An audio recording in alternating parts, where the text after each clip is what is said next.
Well, hello there, listener. My name is Matthew Renfro, host of The Fro Show, and you're listening to another great Four-Eyed Radio product. For more shows, check out foureyedradio.com. Hey there, Eric here from Socially Awkward Studios, and this Four-Eyed Radio presentation is being proudly brought to you by Raven Designs, illustration and design that fit your personality. For samples and inquiries, visit ravencruise.com.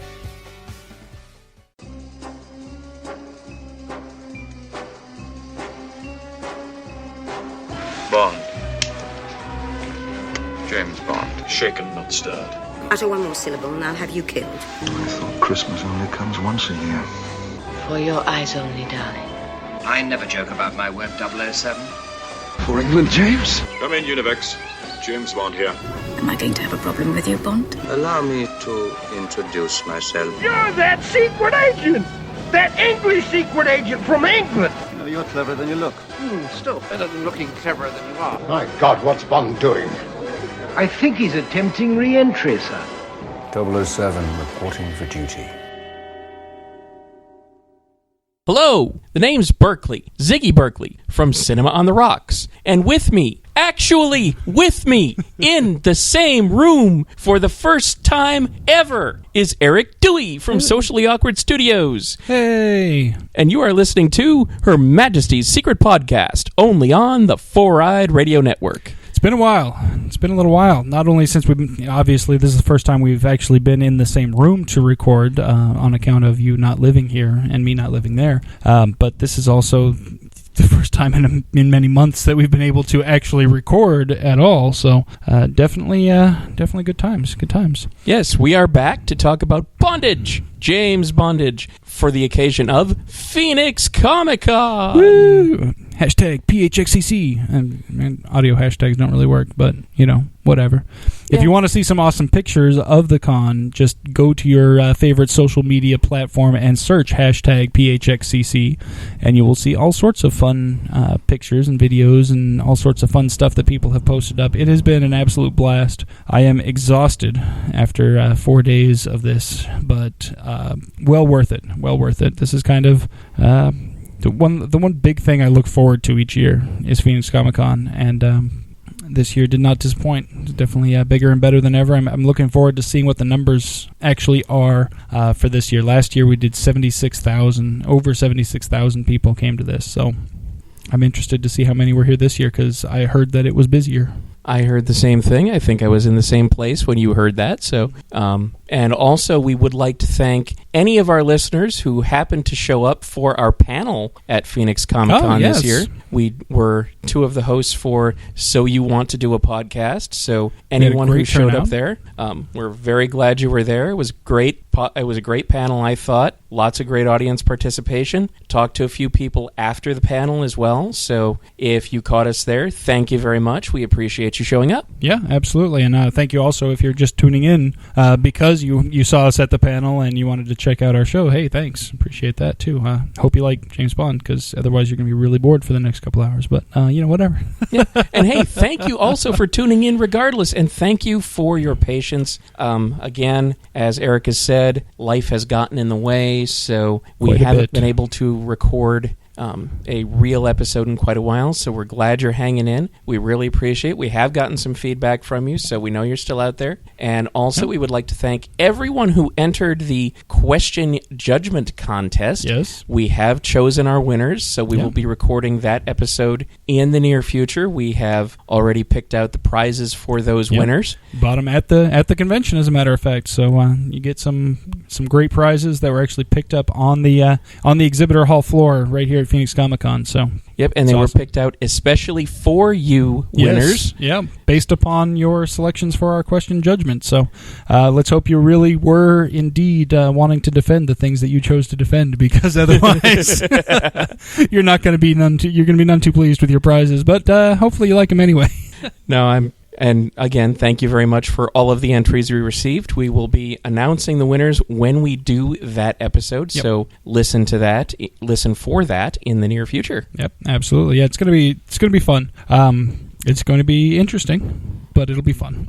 So I am looking forward, as much as I thought I might not look forward to doing that episode because of the subject matter involved. I think I'm actually looking forward to it. So it should be interesting. I very much am. I came up with the idea for the contest because I know that there are some things that I've kind of thought back on and maybe even sort of regretted from shows we've done in the past. So I figured this was a good way to let our audience let us know what they thought and carry out with their suggestions. So that's what we're going to be doing in the near future. And as for today, before we start talking about our regular topic for this show, which is going to be James Bond's funniest home videos, just want to talk a little bit about what's been happening with Spectre while we've been away. There was something that I completely missed in the preview trailers that I didn't catch until like maybe the fourth or fifth viewing. Mr. White's in there. Oh, okay. So I guess that answers the whole Quantum and Spectre thing, doesn't it? Right. Unless they just threw him in there as a red herring and be like, hey, look at this. Yeah. Oh, do you mean just like, no, I'm not playing Blofeld. No, my character's name is whatever. Oberhauser. Like, you're Blofeld. Deal with it.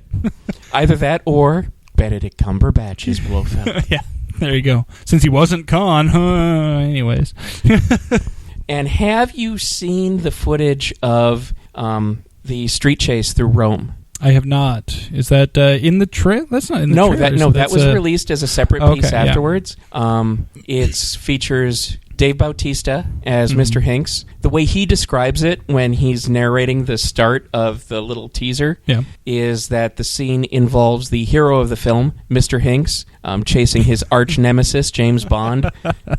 And the cars are hot. There is a brand new Aston Martin. It has, of course, modern lines to it, but the Aston is gorgeous, and they have Mr. Hinks driving an orange Jaguar. Ah, nice. All right. So they're still going with the British villains thing. How much you want to bet that's going to be a major commercial?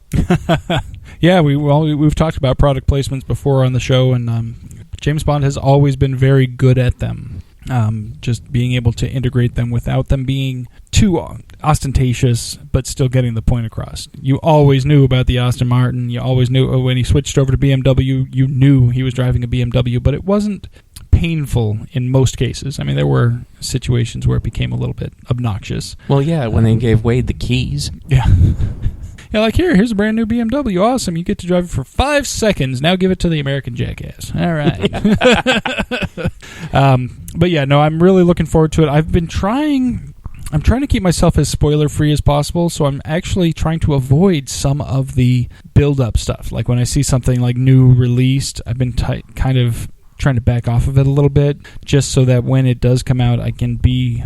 I want the full experience of seeing it all fresh. I don't know how long that's going to last. I don't know if I'm going to be able to continue to avoid it. Do you ever feel not so fresh? Yeah, exactly.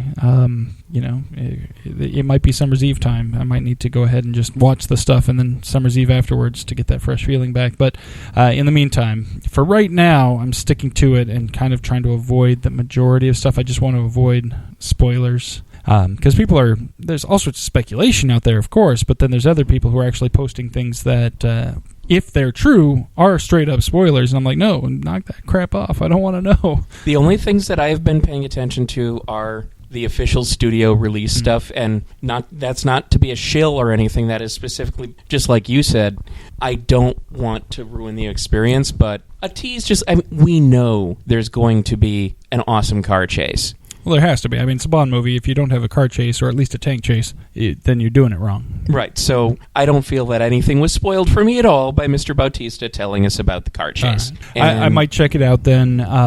Like I said, it's not even the official studio stuff. I'm just afraid that they might, because even sometimes in trailers and such, they'll give away way too much. Like they might not even think they are.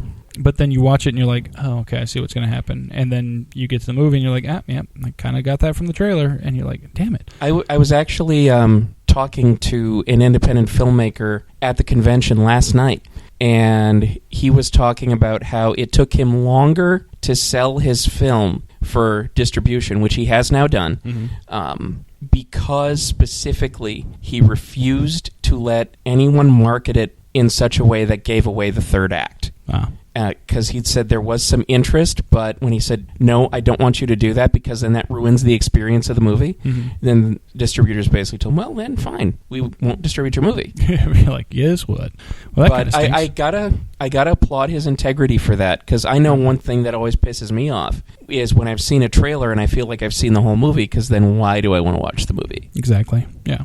And too often they do that. Now, with action movies and such, a lot of times, there's not going to be too much of a plot to begin with, so whether, you see a trailer, it's like, oh, it's an action movie. Okay, well, I know what's going to happen. Action, that's what's going to happen. The plot is secondary. It's just a means to get the action on the screen, and that's okay. I'm totally okay with that. It's when movies that are supposed to have a big twist or something like that give it away quite easily in the trailer. Even when they're trying, and a lot of times it's because they're trying so hard to make it not look like they're giving away the twist, that it ends up doing the opposite and actually giving away the twist. Yeah. So you're like, oh, okay, I see where they're trying to lead me, so I automatically think this over here, and then sure enough, you go see the movie, and, oh, yep, it's exactly what I thought, and you're disappointed. And I never want a disappointing movie-going experience, especially since I so rarely get to go to the movies.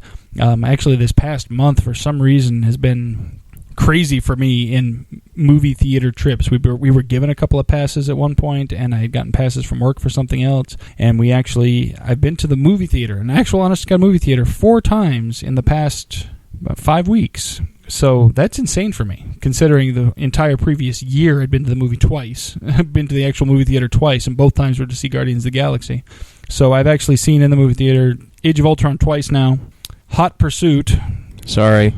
Well, at least I got to look at Sofia Vergara for 2 hours, so, I mean, on the bright side. Unfortunately, on the downside, she was speaking during those 2 hours, so that was unfortunate. And then the other one was Age of Adeline, which my biggest issue was that it was exceptionally predictable, and kind of what I got from the trailer, like there was somebody in the movie theater, and I wish I could have experienced the movie as they experienced it, because the trailer completely gives away. I mean, I'm not giving anything away that's not in the trailer right now. Obviously, Adeline is ageless. In some way, she's either they don't really specify whether she's immortal or whether she just doesn't age, what it is. But so she's very old, but she doesn't look it. She looks like she's still 29 or whatever. And in the trailer, they show that she's going through these different eras, and then she hooks up with these different guys, and then eventually she ends up hooking up with a guy who happens to be the son of a guy that she had hooked up with previously, who is played by Harrison Ford, who was definitely actually fantastic in the movie. It was some of the best acting. It was definitely the best acting in that film, and I thought he was very good. He almost sold me, like single-handedly brought me back into the film at some point, so good for him. There was a moment in the movie when they introduced Harrison Ford's character for the first time to Adeline's character, and suddenly he recognizes her as who she is, even though she's being introduced as a different name. And there's somebody in the back of the movie theater who goes, "Oh shoot!" I'm like, okay, they didn't see the trailer. They did not know that at some point she was going to be recognized by somebody else. I'm like, if only I could experience this movie through their eyes, because obviously they knew nothing. But then it became very clear very quickly how they intended on ending the film, even though it was supposed to be a surprise. And so you get to the end, you're like, yeah, they're going to do that, aren't they? Yep, they did that. And then they're going to do this too, aren't they? Yep, that's exactly what they did. So I think it could have been better. I'm wondering if there's like an alternate ending somewhere that somebody decided not to go with for mainstream use that might have actually been better storytelling. Wait for Blu-ray. There you go. I wouldn't say it's not worth watching. I think the film itself is a good film in general. It's not a bad date movie for sure. I don't think I'd pay to see it in the theater. I'd say that's one to watch for DVD, Blu-ray, Netflix, whatever, and then sit down with your date and have a watch. It's one of those, I think. Fair enough. Hot Pursuit, if you're really bored and it happens to be on Netflix or come on Cinemax at 3 o'clock in the morning, yeah, go for it. Other than that, no. I think I'll pass. There were a few funny moments, but it's like the kind of funny moments you get in any random sitcom. It could be a horrible sitcom, but they might land a couple of good jokes. And that's pretty much what it was. It was just a bad, generic comedy film, and there was a couple of moments where they landed decent jokes, so you got some laughs. So it wasn't a complete waste of time, but again, I'm glad I didn't pay for it. That's one of the ones we used passes on, and I'm glad that I had passes. The only one we paid for out of all of those was one of the viewings of Age of Ultron, and I was quite happy to do so. Fair enough. And before we get to the funny landed jokes in the James Bond movies, we are getting there. One other thing that I found kind of hilarious, going back to product placement with Inspector. All right. Did you hear about the phones? No. Sony, parent company, owns studio. Yeah. They offered the production team, and specifically Daniel Craig, like $5 million just for him, and then however much money to the production, to use Sony phones. All right. They said no. Wow. They said no because James Bond only uses the best equipment, and there is no way they could make anyone believe that the Sony phones were that good. At one point, they did have some good phones. Sony Ericsson had some really good phones out in the UK. This is in the flip phone, just starting to get to camera phone era. There was a moment there when Sony Ericsson was giving Motorola a hell of a run for their money, and you could go either way with the Sony Ericsson or the Motorola, and you knew you were getting a good piece of equipment. And then the screens came. As soon as the iPhone hit and everything went to touchscreens, both Motorola and Sony Ericsson, as well as many other companies, just couldn't keep up. Nokia, for example. Nokia was always one of the best. Yeah, remember when Nokia was the free phone everybody gave away? Yeah, and they were good, they were cheap, and they were well built. Those things lasted forever. But they just didn't seem like they could figure out a touchscreen. Yeah, so they just kind of died out there. But yeah, if you want a quality phone now, you go with Samsung or Apple. That's what you do. And if you're me, you definitely go with Samsung, not Apple. And if you're me, you definitely go with Apple, not Samsung. I hated my Samsung phone. Oh, I've loved all the Samsungs I've had. I'm working on I've got the Note 4 now, digging it. And I had the Mega before that, and the S2 before that, and I had the S1 before I had the S2. The Samsung Galaxy models have done well for me, so I like them. But yeah, your really only other options are Motorola's still chugging out there, putting out phones, but they're not great. Some of them are okay. I mean, they do have the Droid logo going for them. They bought the rights from Lucasfilm to be able to call their phones Droids. Which I don't understand how those rights even needed to be bought. I mean, you're already working with an Android operating system, but to shorten it to Droid, evidently Lucas owned that word. So. Which copyright and patent and trademark has gone way, way, way, way, way too far as far as I'm concerned. It's gotten a little crazy. It really has. But Motorola was willing to. They wanted that name, and they were willing to shell out for it, so they did. And I mean, they've got the money for it. It's not like they don't have the money to pay for it. So, hey, what are you going to do? Indeed. But I think what we're going to do is we're going to start with the meat of our episode, which is, of course, about James Bond's funniest home videos. What this is we have taken our usual pool of 24 James Bond films, and that is the official 23 Eon productions that have been released to date, along with Never Say Never Again, just to throw a little loop for Eric.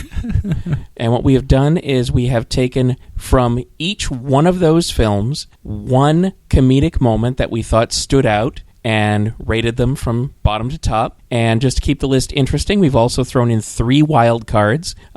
So we could pick 3 other moments from any of those movies, and there were no limits on them. So if we really found 4 funny moments in Die Another Day, we could point that out. Or not. I had one as just the opening scene, and then one as the main film, and then one as the closing credits. So that's cool, right? I'm just kidding. Yeah, and so we have those rated from 27 to 1, and of course the difficulty I think both of us had with this list, just from our very brief discussions, as usual, even though we are in the same room, just a few feet apart, we have still not seen each other's lists. We haven't discussed what was rated what, but I think we both had the same problem we've had on some of our other lists, where there are scenes that are on it just because they have to be, because each movie has to be mentioned at least once. We can't skip them. That is definitely the case. I tried to avoid it when I did my first run-through of this list, but I found that at heart I'm 12 years old, and my list of what I found funny in the majority of the films reflects the fact that I'm 12 years old at heart. So, sorry about that, but your wife must be so happy. But yeah, my biggest issue was just in some cases trying to pick one scene, because a lot of the movies have a lot of little funny things, but they're not comedies, so there usually aren't big gut-busting scenes. So for a few of them, it was like, okay, well, there's a lot of little chuckle-worthy scenes, a lot of quick one-liners that were funny, but which one do I pick of those? And so that was my dilemma on some of them. Usually the ones near the bottom of the list, or the first ones we're going to read, because the ones that had like standout moments, those ones ended up near the top of the list, because not only do we're not keeping them in order, we're ranking them in how funny we found them as well. So we're not just going in order of the movies, we're going in the order of how we rated the scenes as their funniest. So I don't think, honestly, with this kind of list and the amount of pool that we're looking at, I would be shocked dramatically if we had anything exactly the same. And I will be, with the exception of maybe one thing, I think there's one thing. I think there's one thing on my top 5 that I think may have ended up on your top 5. Like, I'm guessing maybe. I will be shocked if there's something that is on our top 5 that is not on both of our top 5. On both of our top 5, and I think our audience would be too. All right. We'll see what happens. It's going to be interesting. It's going to be interesting. So, do you want to start, or shall I? All right, I will start. All right, number 27. So at number 27, we have a movie which, while, as Eric mentioned, there are some chuckle moments, and it's really the first one that you can't take seriously at all, because, let's face it, volcano forts can't be taken seriously, but You Only Live Twice doesn't really have any gut-busting, really super funny moments. It's just chuckling. And so my 12-year-old self decided to chuckle when Tanaka says about when he's telling Bond of all of the girls who have been attending him, he can choose which one he would like, and he picks one. Oh, she's very sexyful.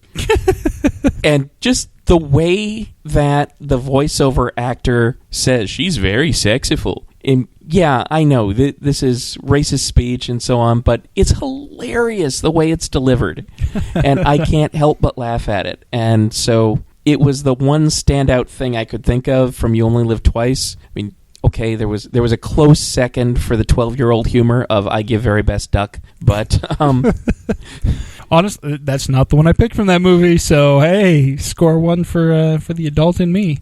So for my number 27, You Only Live Twice. She's very sexyful. That is a good one, and I admit that when I was thinking of these, I had forgotten that, or it might have made the list. I picked a different scene from You Only Live Twice, and it made it actually quite a bit higher on my list, I'll say, because I found it was more subtle humor, but I really enjoy, it wasn't even necessarily humor that it was going for, but it made me laugh, and it always makes me smile when I think about it. So, we'll get there. For my number 27, however, I did also go with some of the more racist themes from the James Bond universe.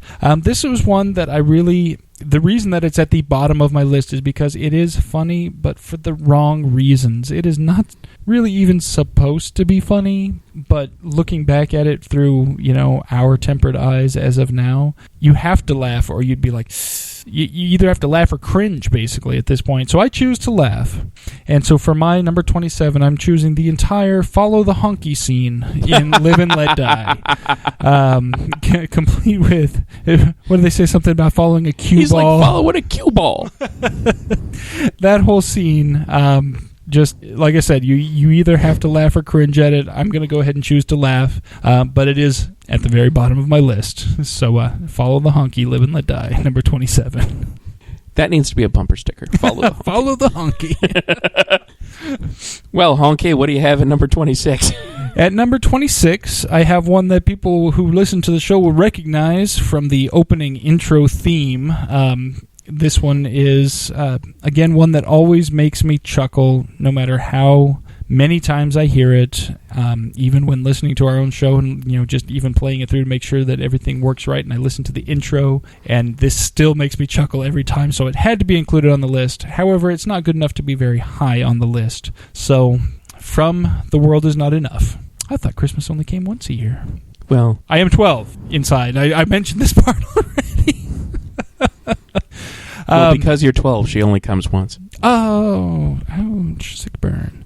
But no, that, especially in such a not great all-around film, and especially considering the not great character of Dr. Christmas Jones, that moment is kind of the funniest thing about that film, I think. So, but like I said, not strong enough to make it very high on the list, but it's there. That's my number 26. How about you? All right. Well, my number 26 is from a movie where, again, it's kind of hard to pick something funny because there is something about this movie that makes me laugh and just double over laughing sometimes if I think about it because it is so stupid.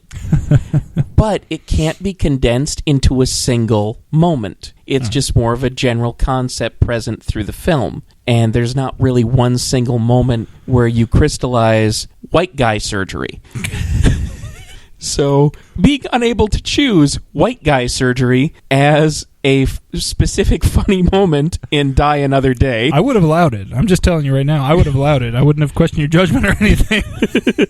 So since I couldn't pick the concept of white guy surgery, I will pick one that came out as a double whammy because it's in the same scene. It starts off with a sick burn that I find politically hilarious. Yes, I actually picked a piece of political humor. What? And the one clever reference to a previous James Bond entity made in the entire movie that I thought was actually clever. And that is the scene where they're going into Cuba and James Bond and the person are having a discussion, and the Cuban mentions that they have a much better health system than the United States with better outcomes. And immediately after, Bond picks up the Bird Book by James Bond, which is, of course, where Ian Fleming got the name James Bond. Right. So that particular moment in Die Another Day does give me a healthy chuckle. Healthy. Oh. And that makes my number 26, since white guy surgery couldn't cut it. All right. So that brings us to number 25, does it not? It does indeed. And number 25 is from The Man with the Golden Gun. And that is a moment where Bond's wine snobbery comes in, and I can't say I blame him, and it's especially funny if you remember that Man with the Golden Gun was made to be released in 1974, so that makes it a double bad when Bond is presented with the house wine, and it is Foo Yuck, 1974. And the way Roger Moore even says it, Foo Yuck. So, Foo Yuck, 1974 is my number 25. All right.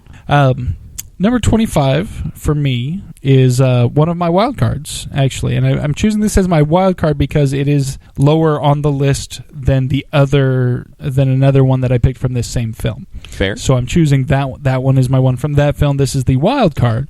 Of course, now you're giving away that we're going to see something from the film again. Oh, sorry. Well, okay. My bad. we are. Not too far down the list, though, so I mean it's not spoiling too far ahead.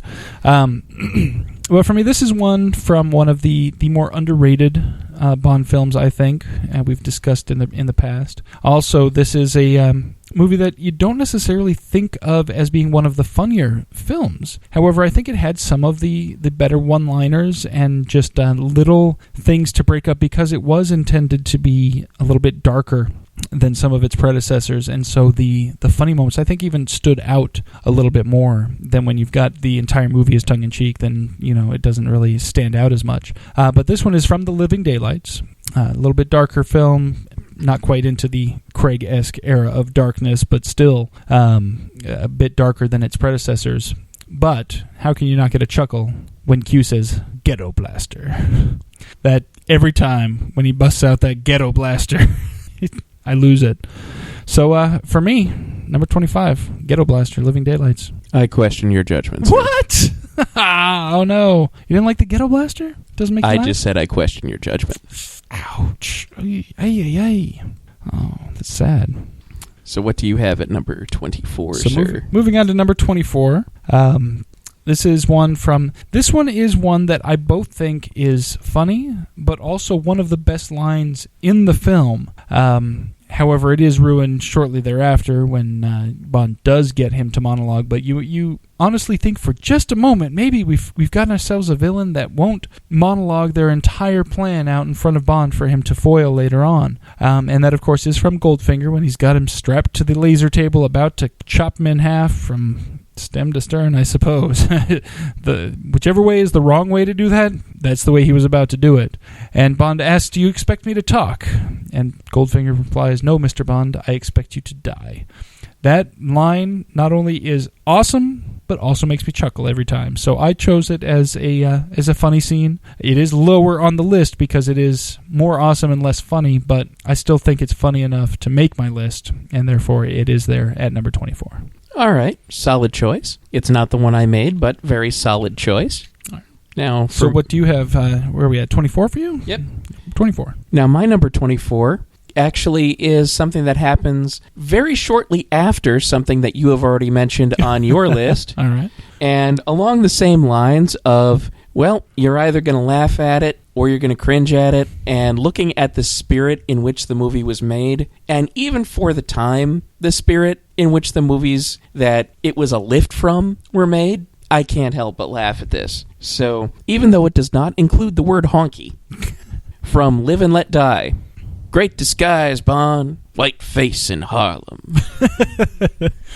Man, that whole honky in Harlem scene, just, you gotta laugh, otherwise you gotta just like, ay. So, again, I choose to go ahead and laugh. Yes, and so do I. So that is my number 24. All right. What do you have at number 23?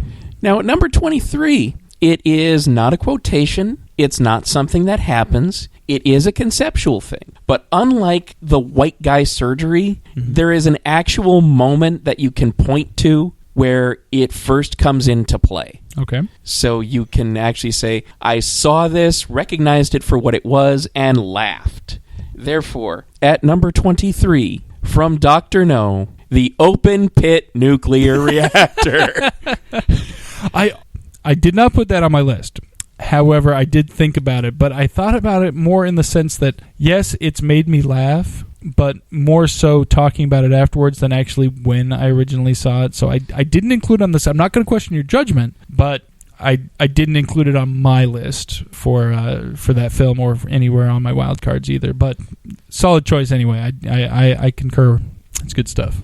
So what do you have at number 24, sir? Number 24 was Goldfinger. Oh, sorry. Number 23 is where we're at now. And for number 23, the movie that I'm almost surprised it made it this high on my list for anything. The one that I include begrudgingly because we've decided that it's one of the films we include. See, I do this just to make Eric cringe for things like this. But this is something I've talked about on the show before that I found utterly ridiculous, and therefore, again, it's one of those things that I have to laugh at, otherwise I just stare at the screen in disbelief, and that is in Never Say Never Again. The whole thing of Fatima forcing Bond to confess that she is the best lover he has ever had before she kills him. Just the mere idea of this woman trying, like, that's her main goal in life. Like, nothing else matters but getting James Bond to claim that she was his greatest lover. The mere ridiculousness of it makes me laugh. And so, therefore, it makes it onto my list. The only thing from this movie, I'll spoil it, none of my wild cards are from Never Say Never Again. Fatima forcing Bond to endorse her as his best lover ever. And I do file that under the unintentionally funny file because I think they were going for serious with that. I think they were. But I can't do anything but laugh at it. So there it is, my number 23. Given complaints you've made about that scene in the past, I am surprised that made your list. Well, again, like I said, I either have to laugh or stare at my screen in disbelief. So I'll choose to chuckle. And there really weren't any other standout moments from that made me openly laugh. So I couldn't think of anything else from that film to pick for this. So I kind of had to go with that. And now I'm just going to giggle quietly. And make you wonder why I'm doing that. Uh-oh. All right. So that brings us to, I believe, your number 2 then. My number 2. Number 22. Sorry, 22. Yeah, let's just skip it. You know what? Let's skip 20 spaces. Let's jump to number 2, then we'll go back. No, I'm just kidding. 22. Okay. So, in my number 22 spot, I have, again, not a quotation. It's just a moment in a film, but it just makes me laugh. It's one of the only parts of the movie that really brings a smile to my face, because for the most part it's a serious film. Even though there are some jokes dropped, I don't think most of them hit. But what does make me really laugh in Tomorrow Never Dies is Wei Lin's hideout. When they walk into the, ratty bicycle shop, it turns into this really wonderful Chinese Secret Service headquarters type thing. And then we have the guys coming in to invade it, and you see all the little weapons. Oh, on your left, boom! So just all the little weapons and things, and the whole fight that goes on in there is just hilarious. So Wei Lin's hideout in Tomorrow Never Dies. All right. I won't question your judgment there. I didn't think of that when I was thinking of Tomorrow Never Dies. We'll talk about it fairly soon. Most of the things that I found funny in Tomorrow Never Dies were little one-liners, and so I basically ended up picking the one that I thought hit me on multiple levels.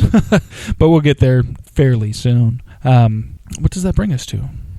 Is it my turn?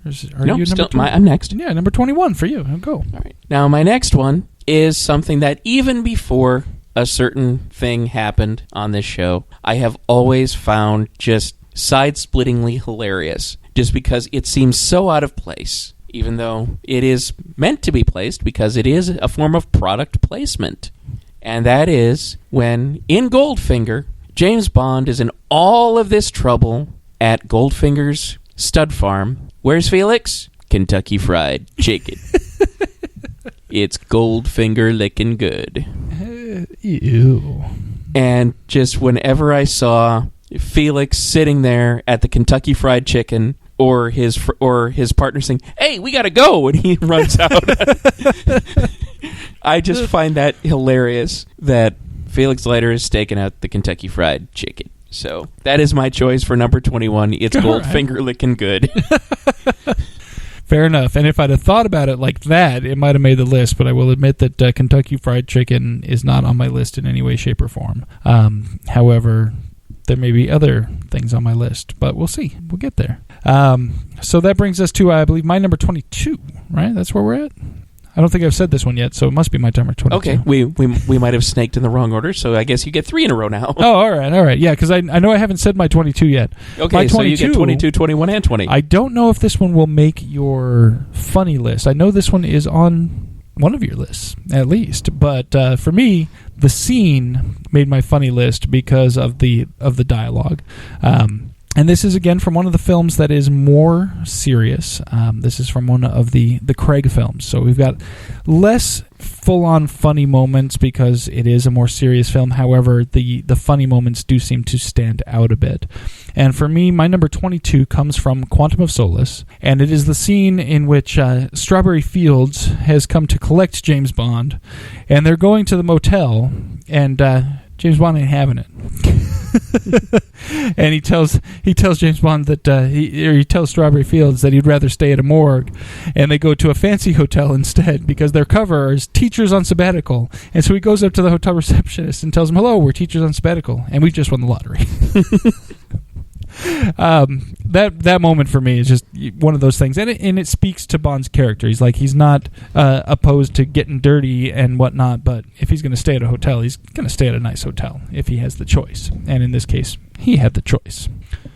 So that does it for my number 22 from Quantum of Solace. The entire Strawberry Fields scene is pretty funny, but that moment specifically, I cannot question your judgment at all about that. And as we've talked about when we discussed that particular film earlier, even Barbara Broccoli, after she saw how well Gemma Arterton had done as Strawberry Fields, she said, "I am so sorry we killed you." It's like, oops, damn it. So that brings us to your number 21. Yes, going on to number 21. This is from a film that you've already mentioned, a film that we have much maligned in the course of this show. However, there are some funny moments, specifically because the entire movie is practically one-liners, so it was tough to pick one of them that I thought was head and shoulders above the others. And in fact, this one I didn't necessarily feel was head and shoulders above the others, but it was probably one of my favorite lines from the film. And this is, amazingly enough, another one that you can hear in our intro, and that is from Die Another Day.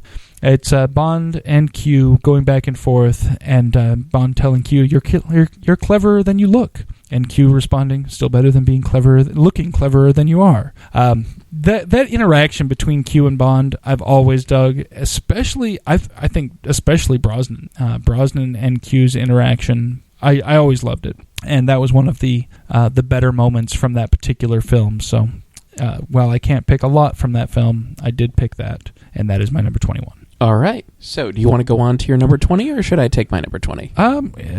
Just to get us back on the track that we normally go on, I'll go ahead and do my 20, and then we'll go to your 20 and 19. Just try to get back on track. This one, I almost chose the title of the film, but I didn't feel that would actually qualify. I figured my judgment would be questioned if I did so. So even though I love saying it, and I do chuckle when I say it, my pick from Octopussy is not the title. Even though it practically should be, because honestly the funniest thing about that film, I think, is the title. However, what I did pick from that film was not actually any reference to Octopussy, surprisingly enough. The funniest moment in that film, to me, the one that stands out, the one that I remember the most and just flashes to me, is actually in the pre-credits scene when Bond is caught impersonating General Toro by the real General Toro, and he quips, "Oh, you're a Toro too." Just that levity and he's caught. He's like, "Hey, your goose is cooked here," but still being able to throw out the joke and make it funny. It landed for me. I don't know if it landed as hard for everybody else, but for me, that moment, it really landed. So that's my number 20 from Octopussy. In the pre-credit scene, you're a Toro too. All right. Now, my next one is another one of those where there aren't really many laugh-out-loud funny moments, even though I really enjoy this film, even though it's really not a good film. But there's still some fun to it. So, I'm going to go with From A View to a Kill, and it's mainly because of the look on the actor's face. You have Patrick Macnee as, of course, Sir Godfrey Tibbett, and he's, washing the car, and Bond tells him he needs to go into town, do something for him. And he's like, "Well, what am I going to tell the guard at the gate as far as why I'm leaving?" And Bond says, "Tell him you're going to get the car washed." And you can just see McNee's face just sink. And then he just gets this disgusted look, and he tosses the pail of dirty water on the car. And I just love the expression Patrick Macnee gets when he does that. So that is my choice from A View to a Kill. Tell them you're getting the car washed. All right. I did pick a different moment from that film. We'll talk about it in a little bit. But, not a bad choice. Won't question your judgment on that. That was a good moment. Now, my next one is another thing about getting wet in a certain way of shape or form. And it's something that was absolutely not planned. It's just one of those things that happened. And they kept it in the cut for the dailies just to get a laugh. But everyone reacted to it so well in the dailies that they decided to keep it in the finished film. And that is from Thunderball. During the parade, there's a moment where suddenly you see this little dog in the parade suddenly lift his leg and take a piss right in the middle of the parade. And it's just so hilarious to see this little dog just doesn't know what's going on. I mean, he's not an actor dog. He's just doing his business. Just a dog.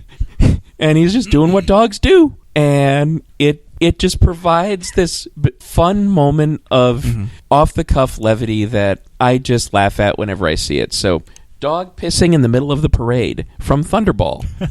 That's my choice. You know what's funny? I forgot about that.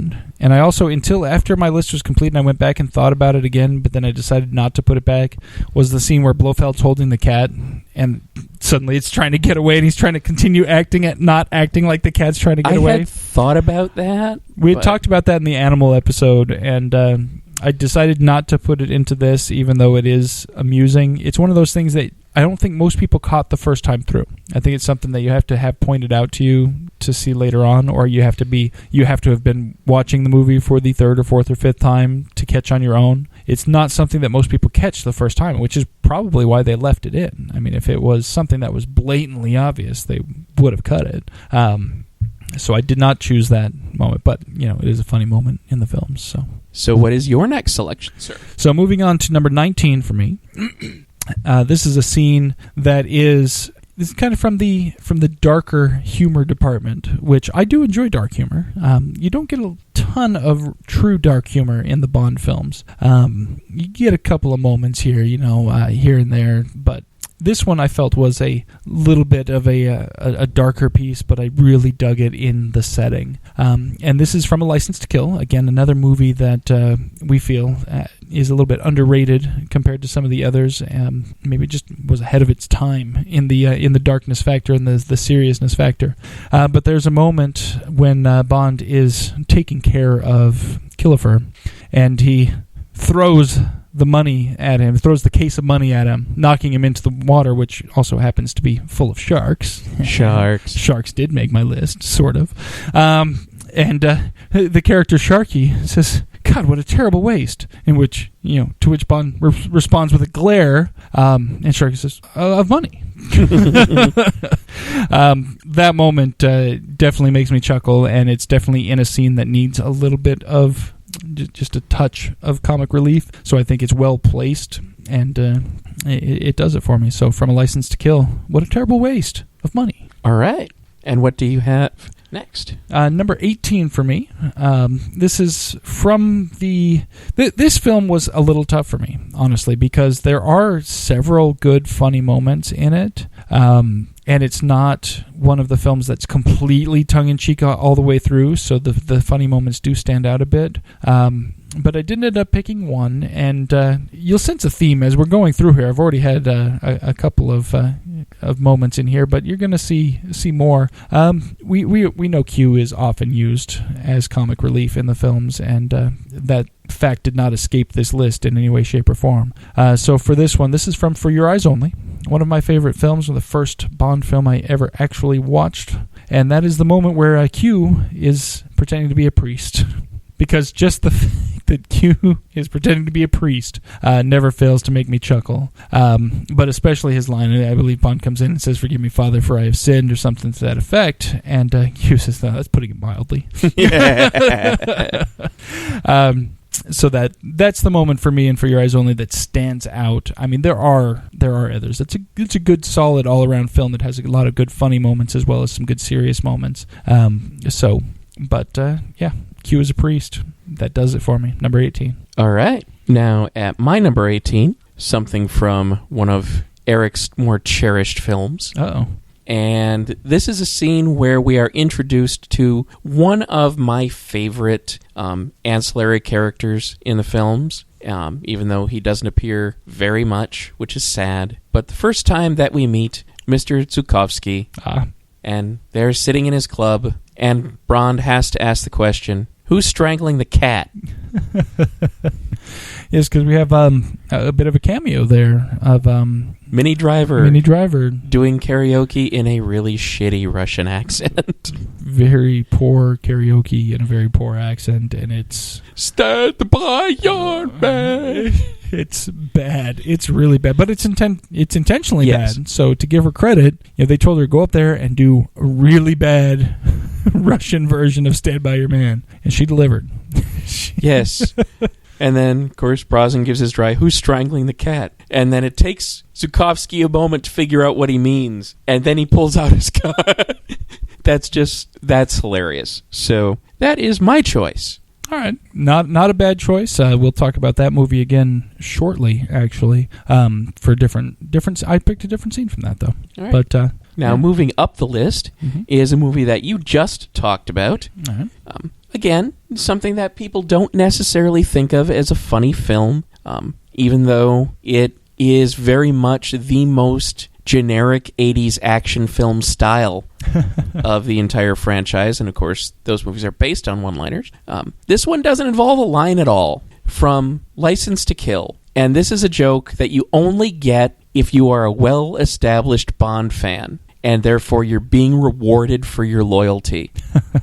Because what does Q always tell Bond every time Bond picks up equipment? That he needs to return the equipment in perfect working order. So now Q brings himself into the field, and what does he do with the expensive piece of equipment, as in the radio hidden inside the rake? He just chucks it off into the bush and walks away. As a long-standing Bond fan, I found that absolutely hilarious. I didn't think about that when I was thinking about this list. Otherwise, that one could have made the list, actually, because that is definitely very funny, especially the way Q normally treats the equipment as far as or expects others to treat the equipment, and then he's just like, all right, I'm done with this. Yeah, so that is my selection from License to Kill. What's next on your list, sir? I believe that brings us to my number 17. Yep. And this one is from a film that you brought up earlier on. This one is from Tomorrow Never Dies. This was a film that I thought was full of a lot of decent one-liners, actually. Not one of my favorite films necessarily, but for the one-liner fans out there, definitely one of the top ones. But this one, the one-liner basically that I picked was one that is kind of a dig, not only in the context of the movie, but really kind of a dig at the entire software industry in total. I mean, it doesn't matter what company you prefer, whether you're an Apple guy or a Windows guy or anything, even Linux or whatever. The line where he says the new software is released and it's full of bugs just like you requested, so they'll have to upgrade for years. That moment to me, I was just like, oh, that's not just that fits obviously in this particular film, but it also is just such a dig at basically every tech company that has ever existed, and it was hilarious to me. So, being someone who has constantly upgraded everything that I've ever owned, that landed. So that is my number 17 from Tomorrow Never Dies, the discussion about the software being released full of bugs. All right. And what do you have at number 16, sir? Moving up to number 16, another film that you mentioned recently. One of my favorite films. Is it my favorite? Tune in later to find out. The film is GoldenEye, of course. Anybody paying attention will know that by now. But for me, GoldenEye was another one that had a lot of good quips and one-liners, but I didn't choose any of the specific one-liners. In this one, I actually chose the entire Q scene. The entire scene where Q is showing him all the equipment, which of course he will use every single piece of throughout the rest of the film, but that's one of my complaints about this movie. But it's still just a whole lot of fun from start to finish. I mean, just them showing all the different pieces of equipment, the funny stuff, Bond playing with the grenade pen, and finally picking up the sandwich. And what does this do? That's my lunch. Leave that alone. But see, James Bond didn't use everything because he did not use the lunch. Because Q wouldn't let him. He took it back. He said, that's my lunch. Don't touch it. But the writing's on the wall. There you go. It is. It certainly is. But yes, that entire scene is just a whole lot of fun. There's great Q interaction. Again, like I said, I think my favorite Bond Q interaction is Brosnan's. So for me, that entire scene makes my list at number 16. So right up there, that puts about the halfway point, doesn't it? It's close. Well, we're only doing a 27 list, so we're still not quite there yet. Yeah. So, all right. So it does fall just shy of the halfway point, but it's still a good moment for me. So it's not on the top. It's not. I thought about it, and the fact of the matter is, every time I see her on screen, I'm not laughing. Doing something else, but I'm not laughing. You're getting derailed. Exactly. But that brings us to my number 16.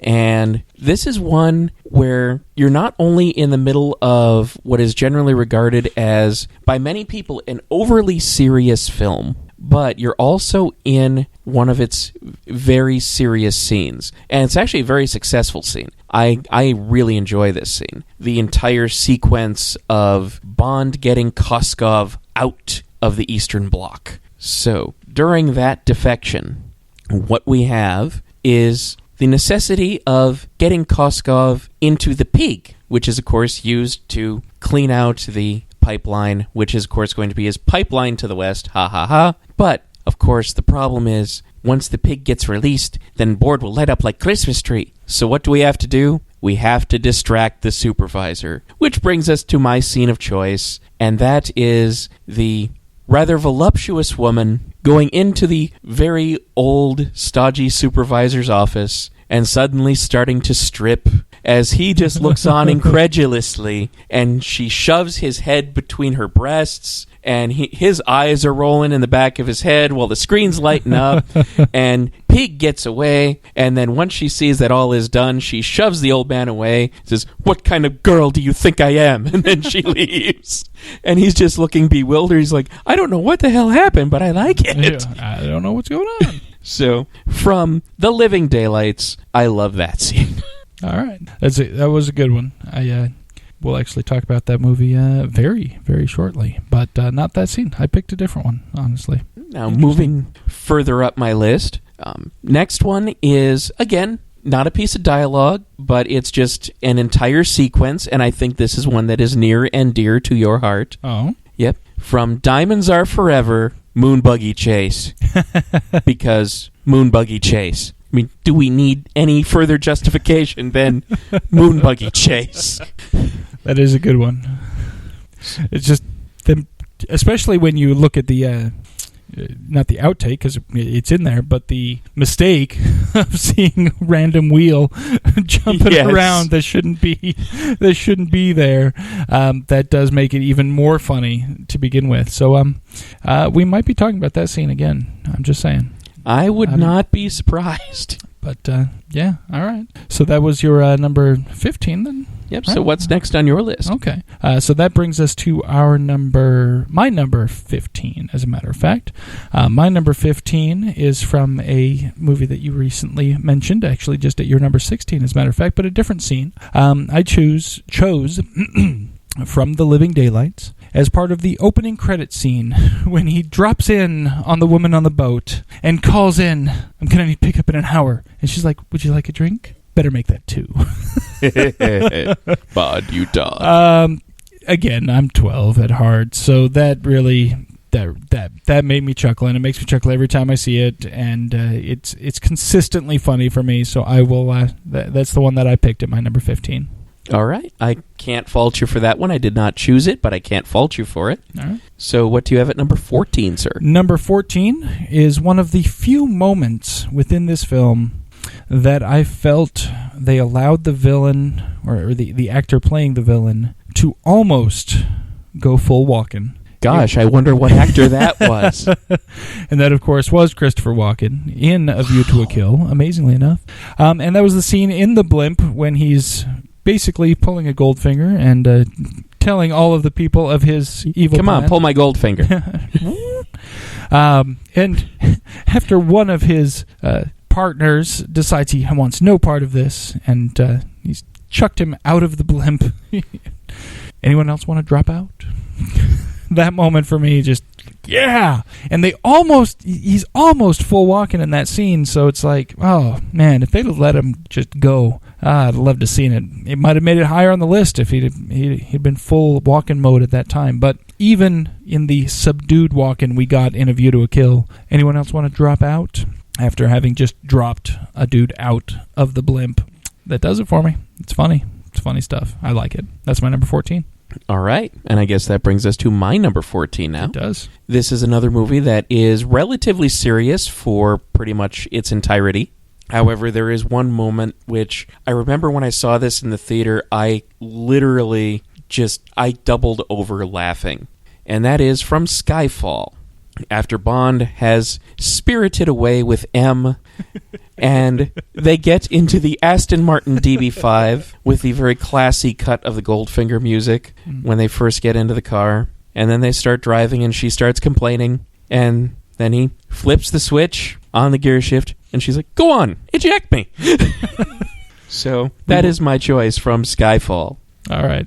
What's that? Your number 16? 15? What are we at? 14. 14. Holy jeez. We're moving right along. That's good news. We will talk about that scene again. My only judgment questioning is how it's that low on your list. I thought that scene was exceptionally funny, especially in a film that was quite serious from start to finish. There weren't a lot of funny moments in that, but I thought that one was a really good one. There was one other moment in Skyfall that almost made my list, and I don't know if it made your list or not, so I won't bring it up just yet because that might have been one of your wild cards. It almost was one of my wild cards. So it wasn't. Oh, okay. I'll tell you. Okay. Well, that was the scene with Silva, essentially coming on to Bond as he's tied to the chair. And he says he makes some sort of innuendo, and Bond says, "What makes you think? What makes you believe I haven't?" or something to that effect. And that moment was fairly funny as well. Just the back and forth there was good, but it didn't quite make my list because that one did, in fact. But we'll get there when we get there. All right. Now that brings us to the next on my list. Yes, it does. And once again, we are visiting something very cherished to Eric. Uh-oh.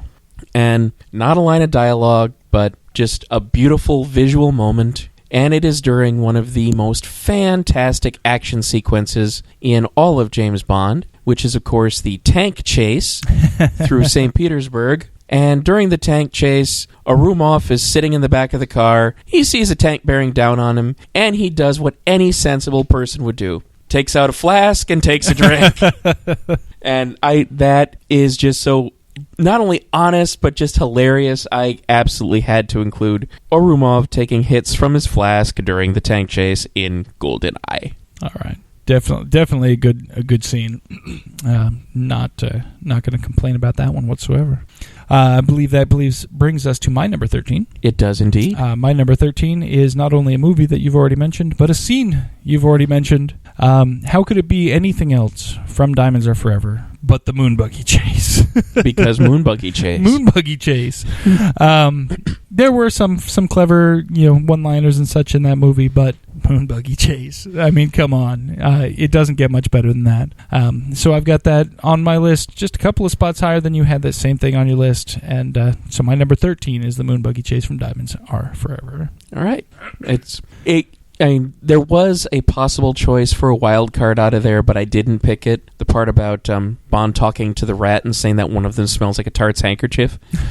But didn't quite make my list. But I can't fault you for the moon buggy at all, obviously. All right. So what do you have after that? Number 12 for me is one of the earliest funny scenes we see in the Bond franchise. And that is, of course, from the first Bond film in the franchise, Dr. No. And that is yet another Q scene, even though we haven't established Q yet, really, in his final form. This isn't even my final form.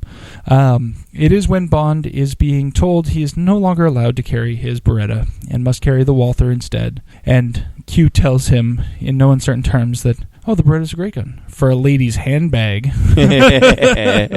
Just the setting up the fact that we're going to see this character who has no problem whatsoever putting Bond in his place. Even though it, like I said, it isn't the final version of Q, it is still a great preview into the Q we're going to see in the future. And, that whole scene where Bond tries to sneak off with the Beretta anyway, it kind of gives you a sense of, for me, that whole scene really speaks to the characters, but it's also funny.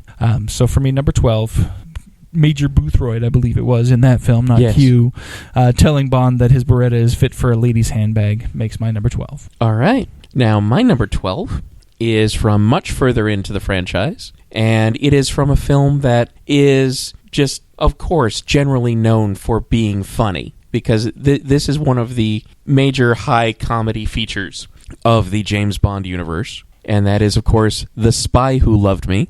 And yet, for all of the wonderful one-liners and silly moments in the entire film, all of the cheesecake, all of the dirty looks, I still have to go with Jaws on Jaws action. Oh, I didn't even think about that. Oh, my gosh. Because How did I not think about that one? Frickin' sharks. I'm changing my list right now. Oh. Frickin' sharks. Sharks and Jaws. Jaws man, on how did Jaws I not have that? Action. Oh, man. And you know what? And we're going to be talking about that film very soon, and that is not the scene on my list. Oh, my gosh, I can't believe it. How could you miss Jaws on Jaws action? Oh, I can't believe I missed that. Oh, that's sad. That's frickin' sharks. Oh man! But just that out of all the there were some near misses, like when you have the character of Triple X shooting Naomi that dirty look that just says bitch. But no, Jaws on Jaws action. That had to be my number 12 from The Spy Who Loved Me. All right, fair enough. And in fact, I not only don't question your judgment, I actually question my own judgment for not having that movie or for not having that scene on my list. Bad, Eric. Bad. Shame on me. I shall flog myself later. Ooh, can I watch? No. Ooh, whoa. That's really creepy when you're in the same room as me. Ain't it, though? All right, moving on to my number 11. Number 11, what you got? I don't personally have. In fact, this would get kind of uncomfortable if I had Octopussy. But, if I had the character, that'd be one thing. But if I had just... If you actually had 8 vaginas, I would question your judgment just as for being alive. But yeah. However, from the movie Octopussy, at my number 11, out of the many things that we could have chosen out of this, what I chose was a wry observation from Q when he is talking to Vijay. 007 on an island populated exclusively by women. We won't see him until dawn. Which is pretty much the entire character of 007 in a nutshell. It really is. And I almost picked that one. It did cross my mind when I was doing the list. It didn't top the list for me, but it definitely was there. So no question judgment. Definitely agree with your pick there. All right. So what do you have at the 11th spot, sir? Moving on to my number 11. We are to a movie that you mentioned just at your number 12, as a matter of fact. However, I did pick one of the one-liners. Actually, one of the... this was more of almost a visual one-liner for me, and that's what made it all the more funny for my internal 12-year-old. And that was, of course, the scene where they ask, "Where is 007? He's on a mission in Austria. Tell him to pull out immediately." And then, of course, it cuts. What's Bond doing? He's having sexy time. Because, of course, what else would he be doing? But certainly pull not out pulling immediately. And then immediately cutting. So from The Spy Who Loved Me, the tell him to pull out immediately scene definitely makes me laugh every time. And again, I'm 12. I'm sorry, but it does it. So for my number 11, I'm 12. All right. And that breaks us into the top 10. It does indeed. So my number 10, is it my turn or is it your turn? I'm back and forth. Okay. My number 10. This is one that I did not want to put on my top 10 because it is so very politically incorrect. However, it makes me laugh like a banshee every time I see it. No matter how inappropriate it may be, I don't know how they got the act. I mean, I'm shocked that they got the actor to agree to this. I don't even want to know what the paycheck involved is. Oh, I bet I know what this is. However... Is this from You Only Live Twice? It is not. Wow, I don't know what this is. Sorry. This is actually, my number 10, is from The Man with the Golden Gun. And that is when Bond puts Knick-Knack in the suitcase. Not politically correct treatment of a little person at all, but he makes me laugh, and I'm sorry. Again, I'm 12. I'm 12 internally, so that means I laugh at inappropriate things as well as sexual innuendo. So I'm not saying go out and find a small person and put them in a suitcase, but in the context of the film, it's funny, and it makes me laugh, and I tried to put this further down on my list. I really did, but I couldn't put it any lower than 10 because it just makes me laugh so much. So there you have it. Knick-Knack, Paddywhack in the suitcase. All right, then. I question your adulthood. But you can't question what I've never claimed. All right, so that brings us to my number 10. Yes, what cracks your top 10 list? From my top 10 list, it is from your first Bond film. All right. And it's, again, just a general moment. And it was thrown in very specifically to prove Bond don't need no stinking gadgets. Bond don't need no fancy cars. Nope, he can have a chase in a Citroen. It's a great scene. So Bond in this little beaten-up old Citroen driving down a hill while they're trying to do harvest. Yeah. That chase is just hilarious. It really is. I didn't think about that chase scene when I was thinking about funny, but yeah, the fact that even just the the moment leading up to the fact that they had to have the chase in the Citron, the almost getting to his Lotus before his anti-theft system, which destroys the entire vehicle, goes off. Oops. Do you have a car? Yeah, so Citron Chase from For Your Eyes Only is my number 10. All right, fair enough. That brings us to my number 9. Number 9, yes. And it's Deja Vu all over again. Uh-oh. Because, of course, James Bond, being a man of taste, is not going to stay in any stinking roach motel.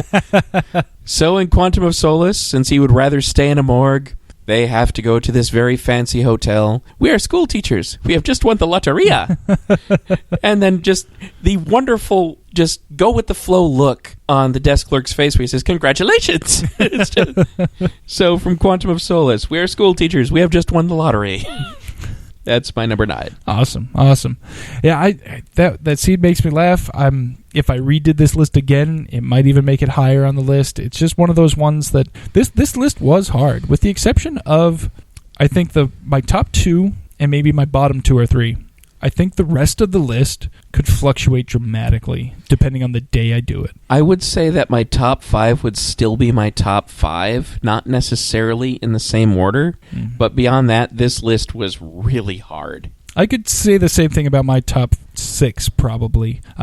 They would still be in the top 6 regardless of what order they were in, because they are all really, really close, with the exception of my number 1. My number 1 is going to be my number 1 pretty much no matter what. I can almost guarantee that. That's very unlikely that anything is going to top that number 1. I mean, we'll get to that when we get to that. I will be...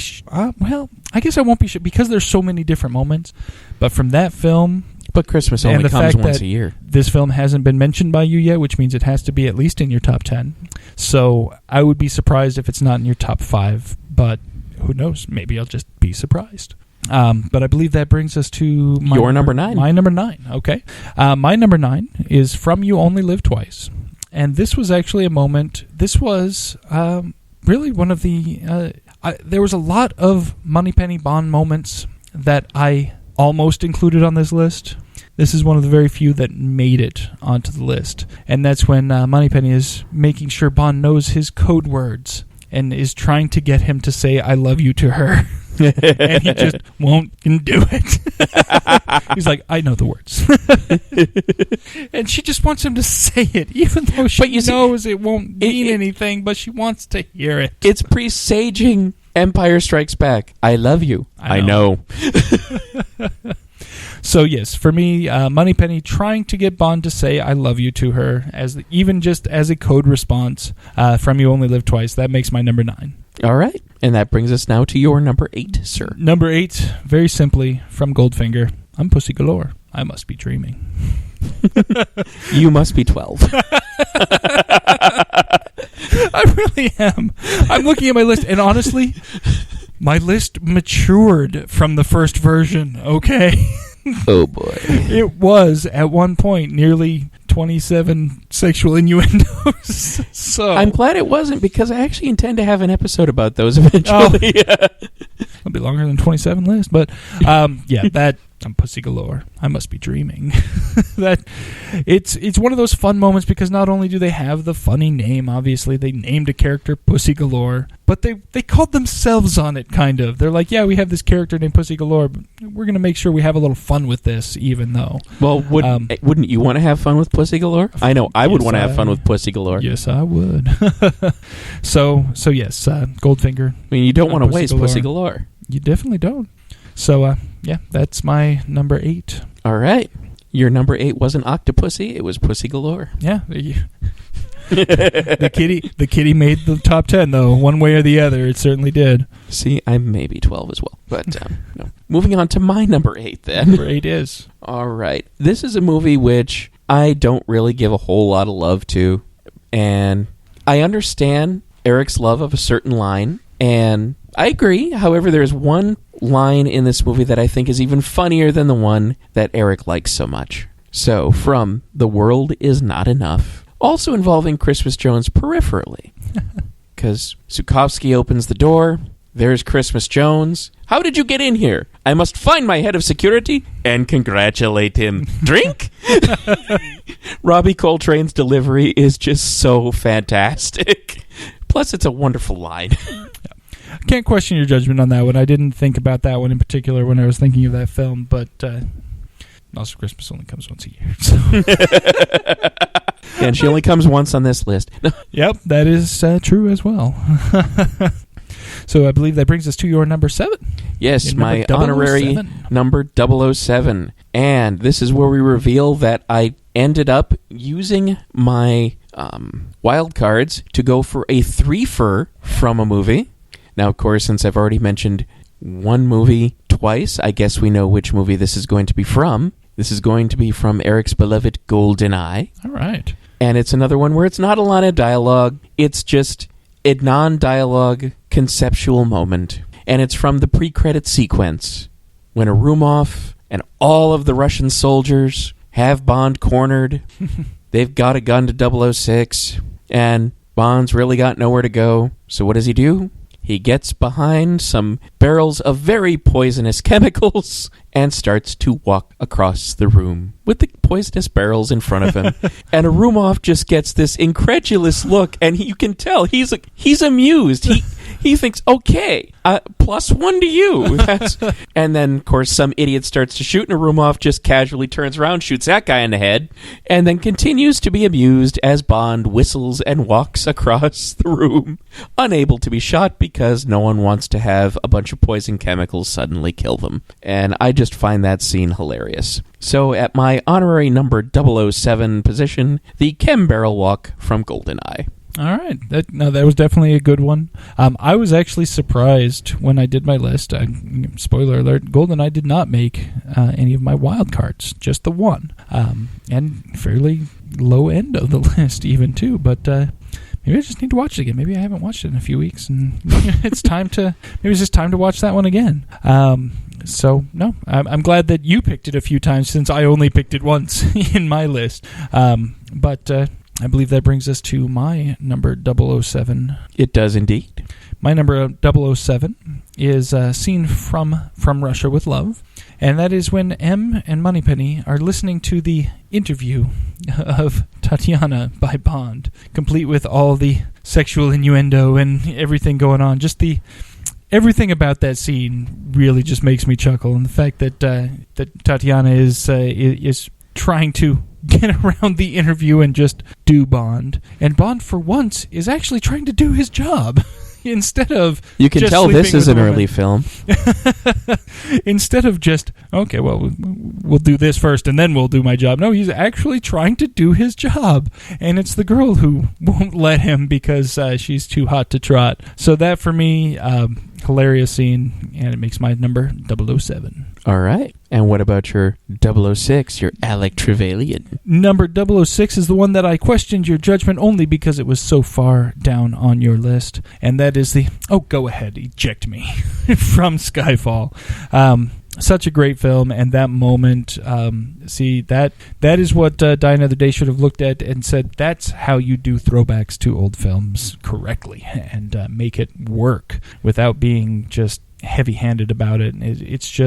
It was fantastically done, and the moment was perfect, and it was a much-needed bit of comedic interruption. So, all total, just a fantastic moment, and definitely a good one for me. So, number 6. All right. Now, my number 6 is from another film from the Daniel Craig era, and considering what we've already heard before, and I said another, I guess that means there's only one left. Mm-hmm. So, this is one that the comedy is subtle, but it's very well done, especially with the byplay between the actors. And so we have from Casino Royale, after they first get to the hotel, and they're getting ready for their evening, and Daniel Craig and Eva Green are having their byplay, and he leaves her address, and she's all incredulous over it. But then he goes into his room, and what does he have? He has his own formal wear sitting there. And she says, there are dinner jackets, and there are dinner jackets. That is the latter. It's tailored. I might have been looking at your perfectly formed ass when I first met you. I sized you up the moment I met you, yes. So from Casino Royale, that whole exchange, there are dinner jackets, and there are dinner jackets. I also chose a moment from Casino Royale involving Daniel Craig's perfectly sculpted butt, but a different one, so... All right. I guess that brings us to...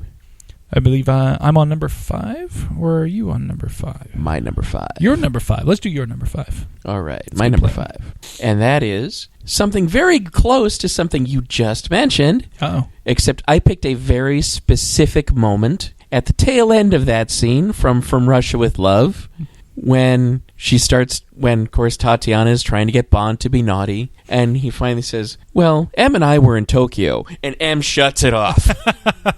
Okay, that's all. Everybody clear the room. We're done here. Yeah, I included, that was part of my scene, definitely. The whole scene, that was definitely the crowning moment of it. Yeah, so I had to put that there, so that's my number 5. From Russia with Love. M and I were in Tokyo. Okay, that's all. You're done. All right. That brings us to yours, sir. For me, number 5, a movie that I don't normally have this high on my list. It's not one that I hate on, but it's not one that... this one usually ends up much higher on your lists than it does on any of mine, and that is Thunderball, a movie that I don't hate on, but it's also not usually one of my... I don't think it's ever made any of my top 5s before, has it? I'd have to go back and I don't think so. Listen, but I was, when I did this, I was like, wow, this made a top 5. That's pretty cool. But from Thunderball, when Bond walks into the room, the woman is in the tub and asks, would you mind giving me something to put on? And Bond hands her shoes. Again, I'm 12. But that moment, I mean, just that playfulness and that... it's like the epitome of Bondinessosity to me right there. I'm like, oh, sure. Here you go. So, would you mind giving me something to put on from Thunderball? That's my number 5. All right. What's your number 4, sir? Moving on to number 4. This is one that we knew had to be on the list. We knew had to be top 5, at least top 10, and definitely at least top 5. And that is, of course, from On Her Majesty's Secret Service. You love chickens. You love all chickens. And, I mean, it was funny before we made it into the running joke of the show, but it's even funnier now. And so just Telly Savalas telling me I love chickens. It couldn't be anything else from that film. It couldn't be. There's just nothing else that it could be for me. So, you love chickens. Number 4. I question your judgment, sir. Oh, because it's 4? Because that's the one that it is. That's one I'm like, either it's going to be right up there with me, or you left it off completely, but had to be on there for me. But there were a couple of moments that I felt were funnier, so that it couldn't make my top 3. All right. But definitely number 4. I mean, we're in the good stuff here, so come on. Yeah. Now, for my number 4... it's another one that will be very recognizable to anyone who listens to our opening credits sequence. And it is easily, to me, one of the best dirty jokes in all of James Bond. And that is from Moonraker. Good God, what's Bond doing? I think he's attempting re-entry, sir. You'll notice I haven't mentioned Moonraker yet. Cannot question your judgment other than how to get as low as 4. You're going to understand except for one thing. All right. No, definitely can't question your judgment there, and we'll talk about that moment again here briefly soon. And at my number 3 is something that I questioned your judgment on. Oh, okay. Specifically for how low it was on your list. All right. It's something they're building for the Americans. They call it a Ghetto Blaster! Because Ghetto Blaster, it's funny. It's just hilarious. I laughed my ass off when I first saw it in a theater, and I still laugh my ass off whenever I see it. The Ghetto Blaster, and I have to say it exaggerated like he does, Ghetto Blaster. It's just, it cracks me up whenever I see it. And I believe I mentioned the trivia that the person who pressed the button that made that special effect go off was Prince Charles when he was visiting the set. Oh, nice. That's right. We've talked about that. But yeah, it's funny. But the Ghetto Blasta, I had to have it on the list. So it is my number 3 from The Living Daylights, of course. Right. So that is my other repeat. All right. Well, we're getting to, so that puts me to... Yeah, it's your number 3. My number 3 is my final wild card. So this one, that's how good this movie was, that this one has 2 in the top 3. So, and that is another from Casino Royale that you had already mentioned. This is the one in which she actually mentions his perfectly sculpted ass. And it's just the back and forth between Bond and Vesper on the train. Them trying to size each other up and, basically spouting off their deductions about one another. And, at the end, she asked, "How is your lamb?" And he said, "Skewered." One sympathizes. So that whole scene, and that's perfectly formed arse, I believe, is the exact line. But just fantastic back and forth between the two of them, and it really speaks to those characters, and it really sets up the scene that you were talking about later with the dinner jacket and the dress. It's just a fantastic moment between those two characters and funny. So definitely makes my list, and that is my number 3, my wild card for Casino Royale, the train conversation. All right, and that brings us to our top 2 for each of us. So how do we want to do this? Well, I mean, let's flip them like we normally do. We'll do number 1 and then come back around to number 2, especially since my number 2 has already been mentioned. So, All right, so do you want to do number 1 first, or shall I? Go ahead. Well, in a move that will come as a surprise to no one who has listened to this show for more than 3 episodes, unless they were amongst the first 3, my number 1 choice, which was always funny to me, but which really brought me to tears the first time that we really discussed it on this show, and continues to be funny. I, of course, refer to cassette number 7, number 8. Do you remember when you first came here, how you hated chickens, how you were sick when you even saw one? But that is all over now, for I have shown you how foolish it was, and your cure is nearly done. I have taught you to love chickens, to love their flesh, their voice. Yes, your cure is nearly done, because Telly Savalas says you love chickens. You love chickens from On Her Majesty's Secret Chicken.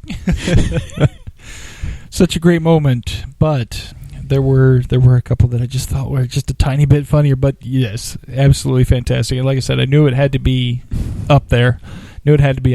Somewhere. Fantastic. You love chickens. I really do. I love the chickens. All right. So, but what do you love more than chickens at number 1? For me, my number 1 is the other moment from Casino Royale. Probably the one that is it might just be funny because of how uncomfortable the rest of the scene is. And it's just such a graphic, painful scene. Oh, I bet I know what it is. It's not hard to guess at this point for sure. But Bond is, in Casino Royale, Bond is being tortured by Le Chiffre, and he is having his balls literally beaten to a pulp. And at one point, he goes, "To the left!" And Chiffre's like, "It was to the right." He's like giving him directions, and so he's like, Le Chiffre's like, "All right, fine." He whacks him again, and then Bond just starts cracking up. And she's like, "What?" And Bond's like, "The whole world's going to know that you died scratching my balls." Just the ability of Bond to still make a joke in that setting, and it didn't seem as out of place as many of the other cheap one-liners we've seen Bond do in the past. Really, considering how intense that scene is, it was really well placed. Yes, you needed some comic relief at that moment because it was just, especially as a male watching that scene, you needed something to break it up. And so for me, that moment stands out amongst all other moments in Bond films as a moment that just the juxtaposition between the painfulness and discomfort of watching it and then all of a sudden laughing because it was so funny. I think it wasn't that the joke itself was so funny by itself, but just in the context, it makes it so powerfully funny for me. So that's why I had to have it at my number 1. And that's why I think that no matter how many times I reorganize this list, that would probably still be number 1 for me. And we didn't know how predictive it was going to be, but not so. Well, a few years later, we would have the same actor playing Le Chiffre, in fact, trying to feed people body parts. And eating them himself, yes, indeed. All right. So that takes care of our number ones. So why don't you do number 2? Number 2, re-entry. Have I mentioned I'm 12? Yes, that line, there's a reason it is in our intro. It is because it makes me laugh every damn time. And that is, of course, from Moonraker. What is Bond doing? I believe he's attempting re-entry, sir. It just works on so many levels. Mostly low ones, but it works on so many levels. Fantastic. Just hilarious. So, and your number 2, final item on the list? Well, if you've been paying attention, you know what it's from. And just for that reason, I'm sure you're questioning my judgment like hell. Because, of course, my number 2 is from Never Say Never Again. And the reason I questioned your judgment is because you had this moment solo, because it is so damn funny when Fatima Blush makes James Bond say that she was the best lay he's ever had.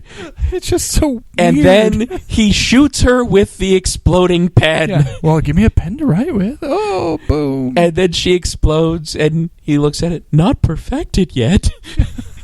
That whole scene just cracks me up, and that to me is all the best things of Never Say Never Again in that one moment. It is just so ridiculous and so hilarious and so awesome.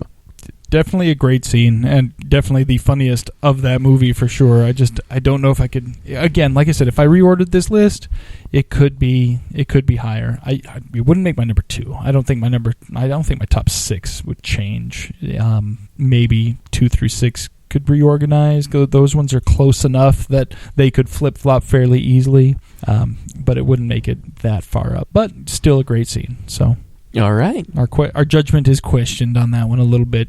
Not because we picked a different scene, but because of how despairing the spots were. Well, it's got to happen. It happens on all of our lists. And as I predicted, we didn't have anything that was exactly the same. We only had a few that were even the same scenes from the same movies.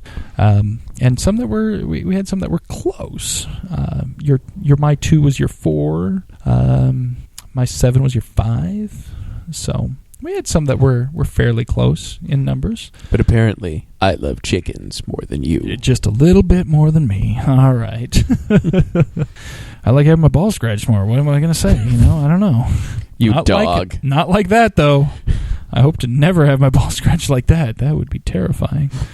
So there you have it. James Bond's funniest home videos. All right. Brought to you from sunny downtown Phoenix, Arizona at the Phoenix Comicon. Yes, live in the same room at the same time for the first time ever. And I will say that I am very glad to have been here. I'm very glad that you got to come down here. I wish we were able to, life conspired once again to even mess with our plans for this weekend. As a matter of fact, I was intending to be able to spend pretty much the entire weekend downtown. And then my wife's car decided, I want to have a crack in my radiator. So guess what? You have one vehicle now. Lots of fun dealing with that. Hopefully that'll be dealt with within the next couple of days, so I don't have to worry about that too much anymore. But I kind of put a hink in my weekend plans. But it also means that we'll only be able to record this episode for you together, rather than we were going to try and do at least 2. However, we will get you another episode much quicker than we got you this last one. Yes, things have steadied a little bit for me, so I should be able to carve out recording time a little bit easier. It should be able to... there was lots of things conspiring, not just time-wise, but space-wise, for my ability to record an episode, and that at least part of that has been lessened, so it should be a little bit easier to carve out some time, since I can actually do it at home instead of having to find someplace else to go to record, which was my biggest challenge before, because as you can see now, there's quite a bit of equipment set up, and when I'm doing the show with you when you're at home, there's a whole nother computer involved as well, because instead of you and a microphone, it's a computer with Skype running to achieve the same effect.